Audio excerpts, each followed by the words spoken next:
Welcome to Work from the Inside Out, a podcast that highlights real-life stories, practical strategies, and best practices for transitioning your career from unhappiness and dissatisfaction to fulfillment, meaning, and joy. Now here is your host, career and executive coach, Tammy Guler-Loeb. Hey everybody, I am so excited to introduce you to today's guest, Rachel Rice. Rachel is the founder and CEO of 5 Rhythms Consulting. She has spent the majority of her career in corporate leadership roles, including recently as the Chief Marketing Officer for New York Life Retirement Plan Services, where she oversaw marketing, product development, web strategy, and creative execution. She is recognized as a dynamic, engaging, and effective speaker. Rachel is also a certified Eden Energy Medicine Practitioner, Authorized Energy Medicine Teacher, a Reiki Master, and a meditations leader. What makes her unique is the way she integrates energy medicine and energy psychology techniques into her work and leadership style with the goal of driving the best possible outcomes for the organizations and individuals she serves. Please join me in welcoming Rachel Rice. Welcome, Rachel. Welcome to the podcast, and thank you so much for speaking with me today. Delighted to be here. Thanks, Tammy. So, you have a very interesting story. I've been intrigued since the day I met you about your background in marketing, your background as an executive in a large corporate environment, and how you started to study the Eden energy work. I'm probably not saying that quite right, but how you started to do that work even while you were still working at a very, very full-time corporate role. And I have to say that the world of New York Life and retirement plans and the world of Eden Energy, I'm not sure that I would always put the two of those together. So I'm curious to hear about your journey of the work that you were doing and how you've incorporated the energy work and what made you decide to take the leap and transition out of your corporate life and into a life more immersed in all the healing and work that you're doing now. When I was in corporate, I really wanted to be the best possible version of myself all of the time. I put a lot of, I think, pressure on myself to excel, to perform, to be the best at what I was doing, to serve the organization I was serving. I really wanted to excel in the corporate environment. And so I was looking for any tool that I could put my hands on that would help me do that. And so even starting in my 20s, I learned how to meditate. I started studying yoga. I was physically fit. I tried to eat really healthy food. So I was doing all these different things to try to take the best care of my mind and my body that I could.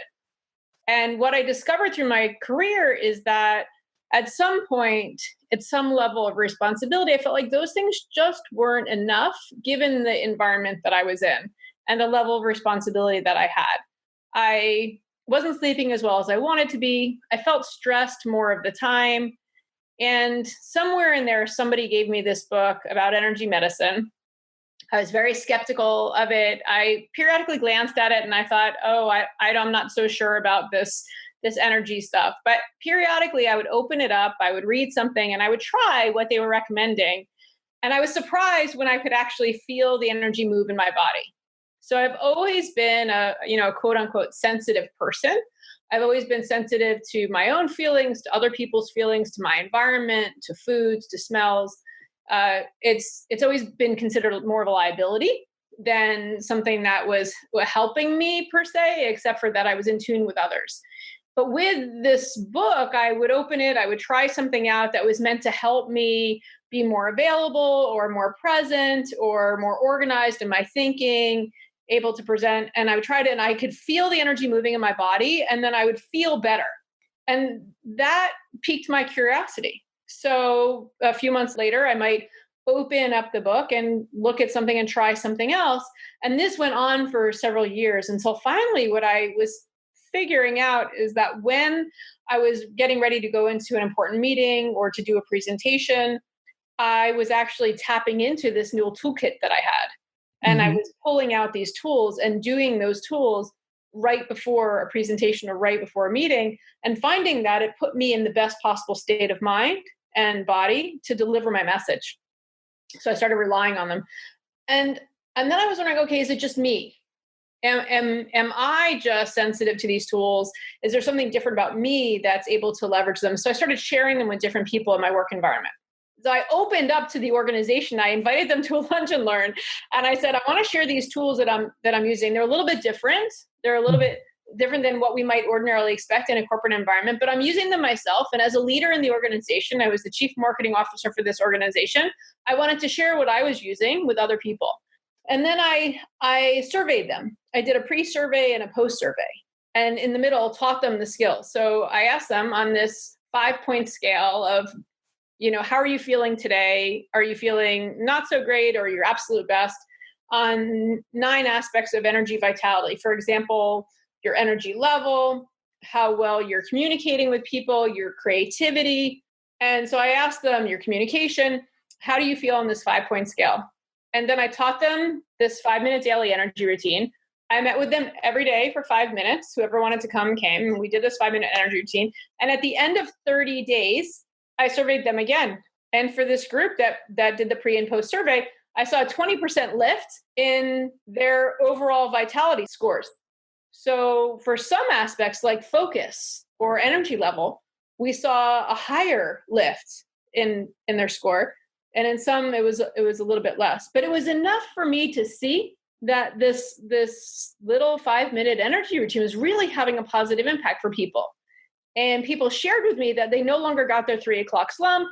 They felt more vibrant. They felt more creative. They just felt more engaged. Their relationships were better. And I saw that as a really positive thing. So as I was learning about this, I just became so intrigued by it. And I've always had somewhat of an interest in alternative care, alternative methods, but there was something different about this energy medicine stuff. So I decided to enroll in the program. There was something about it that I said to myself, I need to learn about this stuff before I can't anymore, before for some reason there's no more opportunity. So I enrolled in a certification program, a 2-year certification program while I was in corporate. And then I had another, I would call it moment of truth. And that was when we were selling our organization to an acquiring organization. And as part of the senior leadership team, all 9 of us needed to present to the acquiring organization, the senior leadership of that group. And we spent months on that presentation, building it, writing it, crafting it. What's the message? We had several dry runs before the final day. And in one of those dry runs, one of my colleagues froze. He lost access to his words and even to his body. His face went pale. He stopped moving his hands. He lost access to his words. He took twice as long as he really had to deliver his message.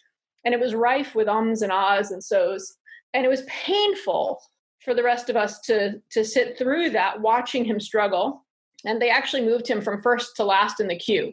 And that afternoon, I thought to myself, if this is how it's going to go on the final day, we're not going to sell the organization to this acquirer, which means that we're going to need to go through a whole nother process, very painful process.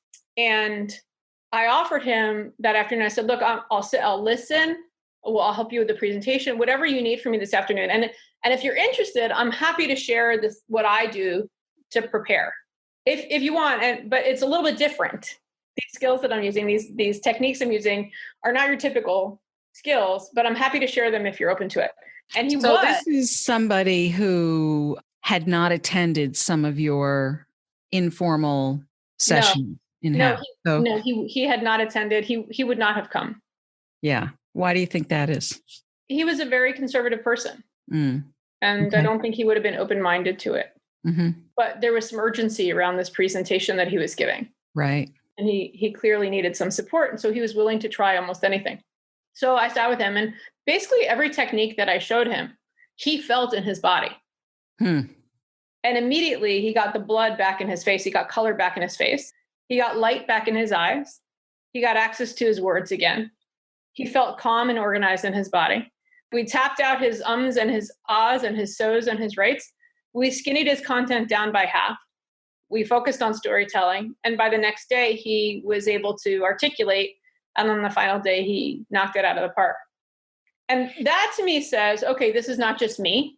Mm-hmm. These techniques can actually be effective with a whole variety of different types of individuals.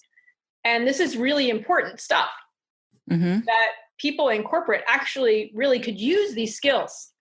There are so many people who freeze up when they're going to do a presentation, or when they have an important message to convey, or when they're working with an employee who's challenged. In all these different work environments, people need to communicate difficult messages, essential messages in difficult environments. And sometimes that's hard. Mm-hmm. Absolutely. And we need access to our best selves. And I thought, okay, here's an opportunity for me to help people in a very different way. And so that was really the pivot point for me. Yeah. So I want to drill down a little bit in terms of your inner motivations, or the internal processes within you that propelled you in this direction, because I would imagine that it took some courage to bring this work to your work culture that you were in. What was the work culture like before, when people were having those 3 o'clock slumps, or you were, what was it like then? Well, financial services in general is a very conservative culture. What does that mean, conservative? Where most organizations might be business casual or even casual, a financial services culture is typically suit. Mm-hmm. And in every stretch of the imagination. Yeah. Yeah, pretty much. There are just rules and regulations. So the financial services industry is regulated. You can only do certain things within the scope of advertising or communication with clients. Everything is basically regulated. Yeah. And so there are guardrails around basically almost all types of activities within a financial services organization. And things are dotted and T's are crossed. It's just because you're dealing with money and people's money, you need to be very careful and conscientious about how you're doing. And that permeates culture. And how does that permeate the culture? What would you say the difference was? I know you mentioned before that people seem to have more energy, that they did some work with you, and there were clearly a group of people who were open to this work, and that they had better energy, they were brighter, they were more energized, and yet still in a somewhat regimented or strict environment. So I don't know that the work that I did with that specific group necessarily changed culture.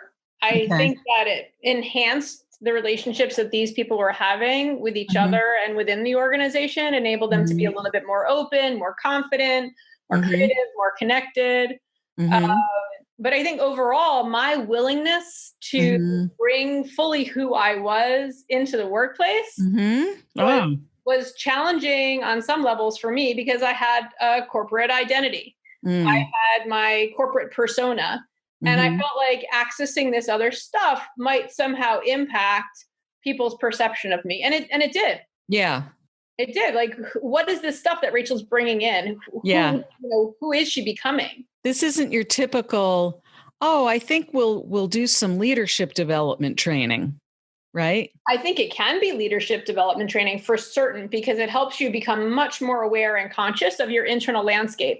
Yes. But when I went out and talked to people as I started to shift and create my company, I did get comments like, that's that new age thing, right? Yeah.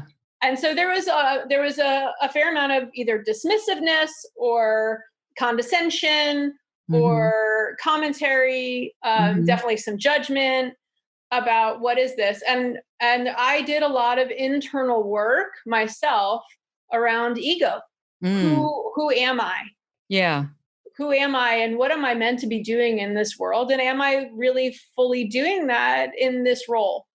And clearly you came up with the answer of, yes, I am meant to be doing this, because we know that this is what you are doing now. I think what would be helpful for our listeners is to understand maybe, how did you make that transition? I don't mean just purely from I'm employed full time in this executive role to now I'm self-employed, but I'm thinking about, when you talk about your internal landscape, how did you start to shift that to see that there was something else out there you were meant to do? And what were some of the more practical considerations that you either took care of or had to handle in the process? Because it's not every day that somebody can say, well, I'm just going to leave my, chief marketing officer role and just hang up a shingle. And I know it wasn't quite that straightforward and simple, but I think it's helpful for people to understand what the possibilities are and how do you handle that on a practical level and an internal level. Yeah, I think there needs to be both. So on an internal level, I was struggling with and working through ego issues, ego and identity. So what does it mean to be me? What does it mean to be successful? How do I quantify my life? I had identified in my 20s that I really wanted more balance. I was always a hard worker, always put in 60, 70, 80 hours at a time. What I was discovering is that I wanted a higher return on my own investment, not just a higher return for an organization or an increase in compensation or a raise. I felt like there must be, I should be able to rely more on myself for my own return, that if I invested that much in my own venture, that I would reap the benefits of that as well. So that there were some ego and identity issues there.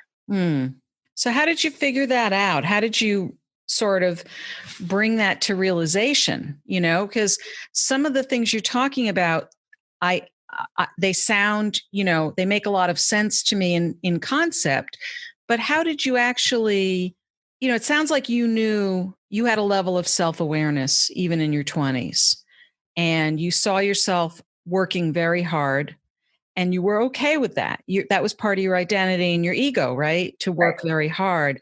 At the same time, something was shifting within you. There were other opinions chiming in internally saying, yeah, this is great, but what is it that I'm really wanting out of this? And there were a couple things. One is that I had an opportunity to go for the presidency.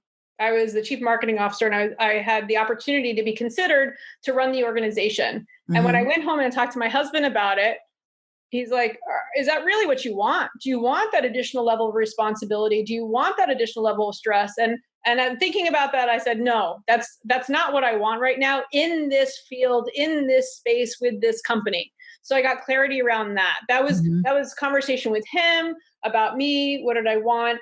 And then there was interest. I was more interested in the topic of energy and training around energy and what that meant and the evolution of that for us and our consciousness as human beings than I was about learning about fiduciary regulations. I can't imagine why. But that wasn't always the case. Right. Okay. In my 20s, I studied derivative securities, and I found that fascinating.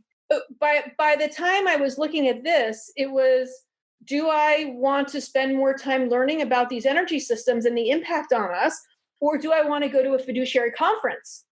And that started to become a little bit clearer. And then I worked with a coach. I see. I identified a coach, a life coach, who asked me some very difficult, I found at the time, questions like, who are you? Yeah, that's a good one.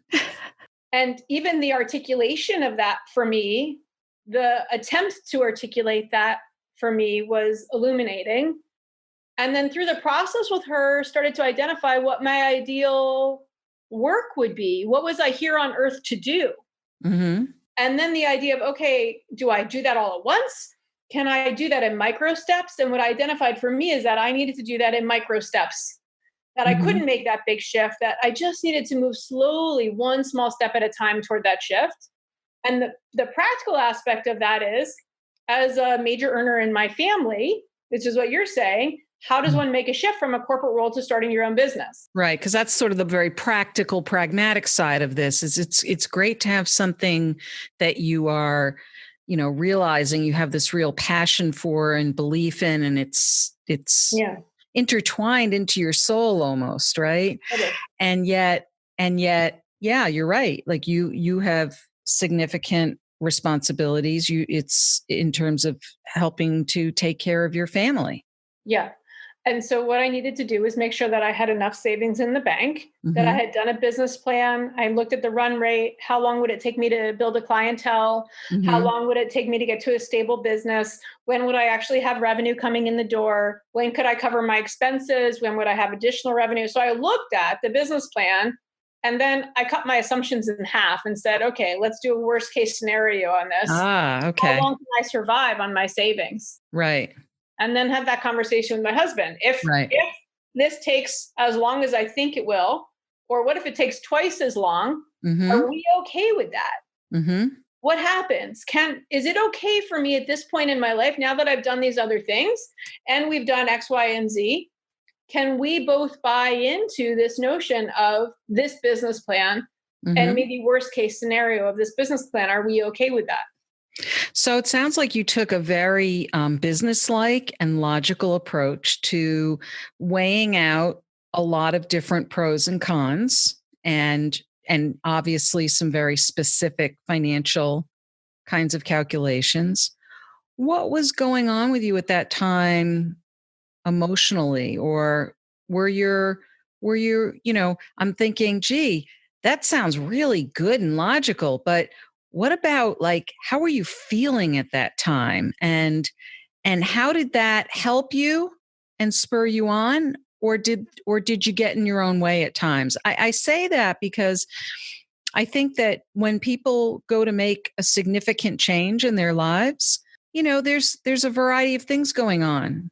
And it's sometimes, and as you said yourself, that you have this part of you that's very tuned in and sensitive. So I can imagine that you had, intellect and your heart, kind of having a ping pong match with each other. I don't know Yeah, if that's true, but I'm yeah, curious to yeah. hear what was going on for you, and what might other people listening to this be thinking about whether they could themselves make this kind of a shift. So I know I said a lot of things all in But one. you're spot on, Tammy. So you're spot on. And yes, I went through this. It's like I would call it the ping pong match as well. There's this back forth Yeah. between fear and faith, trust, and love. Mm. So I went back and forth. And whenever I fell back into fear, a place of fear, Yeah. things slowed down. It didn't matter how much effort I put in, I got in my own way. Yeah. And whenever I fell more toward faith, trust, and an open heart for Mm-hmm. possibility, Yeah. things started to open up. So it was like putting your foot on the gas and the brake pedal, Yeah. back and forth and back Yeah. and forth. Until somebody actually pointed it out to me, and I was like, "Oh, I need to do something about that because Yeah. absolutely, that's what's going on." Yeah. And then I use the skills that I teach my clients. Right. I leverage tapping. I leverage energy medicine. I tapped out fear and tapped in trust, faith, and love. And using tap, holding my own neurovascular points on my head while thinking about these fears, I Mm-hmm. cleared them so that I could actually put my effort into creating and building and empowering people, and less on the fear about what might or might not happen. I see. So you did a lot of work with yourself using the tools and skills that you had. I did. And it sounds like there was also a beautiful combination with, how you and your husband were having conversations around this. And that part of that, love and faith came from him. You Absolutely. know, most people don't do these things in a vacuum. There's usually, it's, I would say it's almost, if not impossible, to make a shift that you did without somebody really cheering you on. Yeah. I mean, I know there are people who do that, but I wanted to also ask you to clarify or tell us a little more. What is tapping? Because that's a little different from energy medicine, although they may be tied in together. But tell us more about what is tapping, and someone's never heard of tapping. What does that mean? We're not It, making beer, right? oh, kind of. No. What tapping is a process of tapping on the body on specific points that are meridian points of the body. It's light highways that the acupuncturists use that have been around for thousands of years. And when you tap on those points while thinking about fears, emotions, events in your life, beliefs, you can actually clear out what's no longer serving you and bring in beliefs and ideas and emotions that will serve you. Wow. That sounds kind of simple. Is it simple? I do actually believe it's simple. Wow. Interesting. So if somebody wanted to learn more about tapping or about energy medicine, what would be, I mean, other than your website, of course, which we will post, what other ways can people learn about these things? So I would send them to the places where I learned myself. Donna Eden has written a number of phenomenal books. Her organization is called Inner Source. So Donna Eden and her husband, her partner, David Feinstein, have written numerous books on energy medicine, and he's written numerous books on energy psychology. Oh, so interesting. Those are two great authors. Their books are very easy to read and digest. And then also there's a book by Nick Ortner called The Tapping Solution. And he also has done a lot of videos on YouTube. The three of them, they have, YouTube videos, and they've produced a lot of material and educational material, as well as certification or training classes, other symposiums that you can go to, and you can learn these things. That's great. Thank you, Rachel. So I'd also want to add one other, which is that there's the Association of Comprehensive Energy Psychology. And on their website is a lot of research that's been done on energy psychology, also known as tapping. There are a lot of resources. There's training available through the Association for Comprehensive Energy Psychology. And I would highly recommend that as a resource. Great. Thank you so much. So we've talked about where you were and the transition that you made. Tell us, where are you today? How long has it been since you've, as I say, hung up your shingle and opened up your shop, so to speak, and tell me what's developed or what's happened since then, and what you're looking forward to. I'm 2 years into the process. So I actually launched in Thanksgiving of 2015. About a year and a half in, I felt like I really hit my stride, that my clientele felt much more stable. I was seeing clients on a regular basis. I was getting very strong referrals from my clients and referral partners, and had done a lot of talks in a lot of different venues. So people were starting to hear my name in multiple places. And so I really felt like that was a turning point. Spring was a turning point. We renovated some space in our home. That's my office. And so I really felt like last September was also a turning point in the business, halfway through, start and now, when I was able to feel really great about the space, the professional space that people were coming into to see me. And so now I'm at the place where we're taking the business to the next level. I have some people that I partner with to bring training to organizations, and I'm really excited about what we're doing next. So what kinds of training are you taking to organizations, and what kind of organizations are you? I know you've already done some of this already. What kinds of organizations are you reaching? I'm looking to mid to large size organizations who are interested in taking the performance of their organization to a whole nother level, where they really want to let go of the baggage and achieve what they're setting out to achieve. And the training that we're bringing is focused on helping people have difficult conversations. Because those are the conversations that open things up, where people are either holding something back or needing to say something that needs to be said. And I've partnered with Amy Rebecca Gay, who is a PhD in communication, negotiation, mediation, and has trained Fortune 250 companies in difficult conversations material. And what she discovered is what was missing was how to really teach people, how to help people clear the emotions and identity issues that get in the way of saying what really needs to be said, and also being in a listening mode, and being able to hear even when you have a lot of turmoil going on inside. And what she discovered in working with me is that the energy medicine and energy psychology tools are a great way to accomplish that. And so together, the training that we're bringing is training around how to have those difficult conversations, how to say what you need to say, how to be able to really hear what people are saying to you, how to clear those emotions and identities so that you can be fully present and communicate effectively. Bravo. I love the sound of that. And I, as a career coach and someone who talks to people who are working in organizations all the time, boy, is there a need for that. There's a big need for that. A lot of organizations, I think, are so busy focusing on their goals and their strategies, they're not necessarily bringing out the best in their people. And it sounds like with this work that you're doing, that you're really going to help both individuals and teams be at their best and be at their clearest, it sounds like, to really bring a much clearer vision and intention towards the work they're doing. Exactly. Yeah, that's great.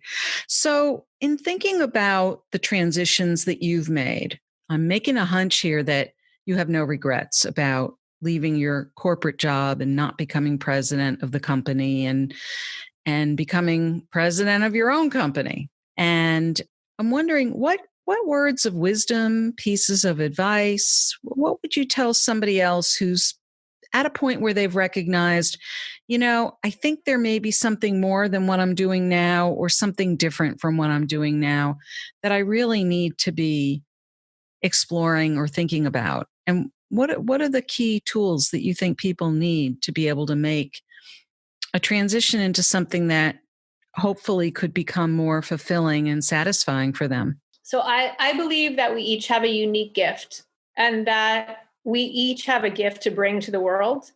And when we're not doing that, we're keeping that from others and from ourselves. And so I guess what I would say is identify those gifts, invest in yourself, trust yourself, and continue to lean toward that direction, even if it's baby steps. To make those investments, work hard and work smart, but work toward that direction of your natural inherent gifts and trust that those are yours. They're special and unique and that they're a gift to the world. Wonderful. Well, Rachel, thank you so much. I think our listeners are going to get great benefit and hopefully they'll either be knocking on your door or checking out some of the resources that you mentioned.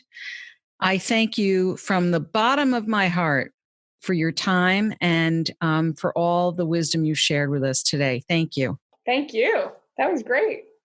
I hope you enjoyed my interview with Rachel Rice. It was such a pleasure to speak with her and learn about her professional journey and the impact she has been able to make along the way.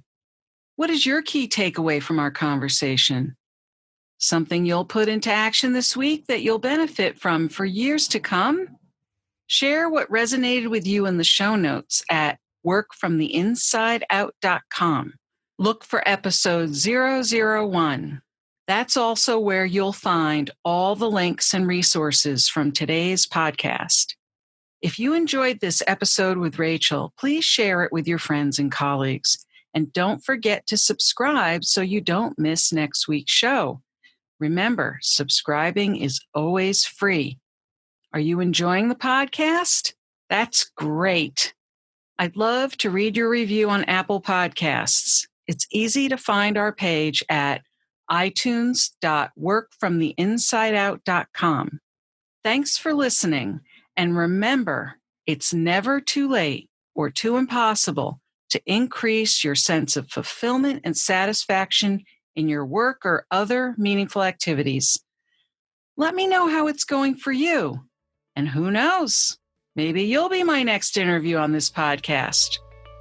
Bye for now.